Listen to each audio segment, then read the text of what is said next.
خلیفہ ہارون الرشید کے دور میں بغداد میں ایک درویش رہا کرتے تھے۔ ان درویش کا نام بہلول دانا تھا۔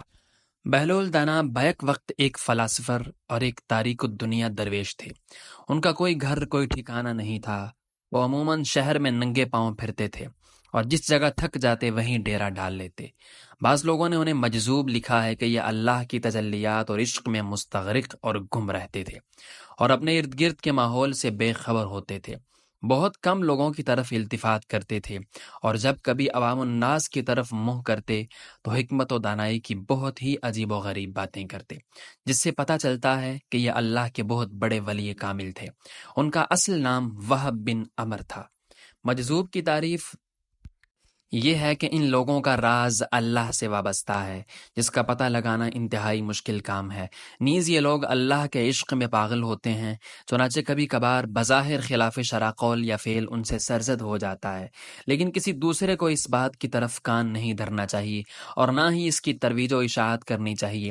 یہ لوگ اللہ کے ایسے محبوب ہوتے ہیں کہ ان کی ہر ٹیڑھی سیدھی بات کو اللہ پسند کرتا ہے۔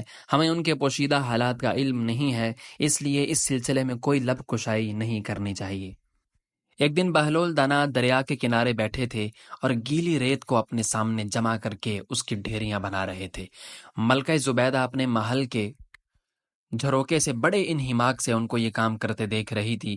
وہ مٹی کی ڈھیری بناتے اور پھر اپنے ہاتھ سے ہی اس کو مسمار کر دیتے۔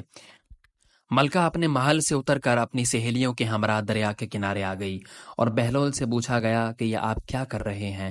بہلول نے ادائے بے نیازی سے کہا کہ جنت کے محلات بنا رہا ہوں۔ ملکہ نے سوال کیا، کوئی تم سے یہ محل خریدنا چاہے تو کیا تم اس کو فروخت کرو گے؟ بہلول نے کہا، جی ہاں، کیوں نہیں، میں بناتا بھی ہوں اور فروخت بھی کرتا ہوں۔ تو بتاؤ ایک محل کی قیمت کیا ہے؟ ملکہ کے سوال کرتے ہی بہلول نے بے ساختہ کہا، 3 درہم۔ ملکہ زبیدہ نے اسی وقت اپنی کنیزوں کو حکم دیا کہ بہلول کو 3 درہم ادا کیے جائیں۔ یہ تمام واقعہ ملکہ نے اپنے شوہر خلیفہ ہارون الرشید کو بتایا۔ خلیفہ نے اس واقعے کو مذاق میں ٹال دیا۔ رات جب خلیفہ ہارون الرشید سوئے تو انہوں نے خواب میں جنت کے مناظر دیکھے، آبشاریں، مرغزاریں اور پھل پھول وغیرہ دیکھے، اور اس کے علاوہ بڑے اونچے اونچے خوبصورت محلات بھی دیکھے۔ ایک سرخ یاقوت کے بنے ہوئے محل پر انہوں نے زبیدہ کا نام لکھا ہوا دیکھا۔ ہارون الرشید نے سوچا کہ میں دیکھوں تو صحیح، کیونکہ میری بیوی کا گھر ہے۔ وہ محل میں داخل ہونے کے لیے جیسے ہی دروازے پر پہنچے تو ایک دربان نے انہیں روک لیا۔ ہارون الرشید کہنے لگے، اس پر تو میری بیوی کا نام لکھا ہے، اس لیے میں اندر جانا چاہتا ہوں۔ دربان نے کہا، نہیں، یہاں کا دستور الگ ہے، جس کا نام ہوتا ہے اسی کو اندر جانے کی اجازت ہوتی ہے، کسی اور کو اجازت نہیں ہوتی، لہٰذا آپ کو داخل ہونے کی اجازت نہیں ہے۔ جب دربان نے ہارون الرشید کو پیچھے ہٹایا تو ان کی آنکھ کھل گئی۔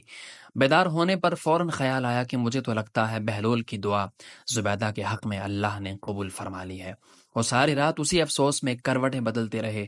چنانچہ وہ شام کو بہلول کو تلاش کرتے ہوئے ادھر ادھر دیکھ رہے تھے کہ اچانک انہوں نے دیکھا کہ بہلول ایک جگہ بیٹھے اسی طرح مکان بنا رہے ہیں۔ ہارون الرشید نے السلام علیکم کہا۔ بہلول نے جواب دیا، وعلیکم السلام۔ ہارون الرشید نے پوچھا، کیا کر رہے ہو؟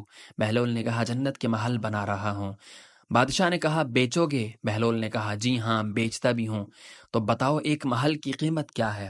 بہلول نے بے ساختہ کہا، تیری پوری سلطنت۔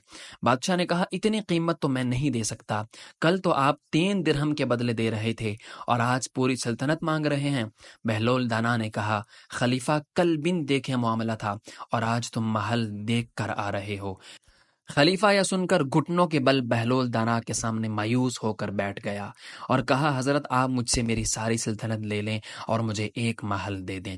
جب بہلول دانا نے خلیفہ کی عاجزی دیکھی تو کہا کہ میں تمہاری اس سلطنت کا کیا کروں گا؟ اس دنیا کی محبت تو بہت سے گناہ کی جڑ ہے۔ جاؤ اپنی سلطنت اپنے پاس رکھو، اس محل کو بھی تمہارے لیے 3 درہم میں فروخت کرتا ہوں۔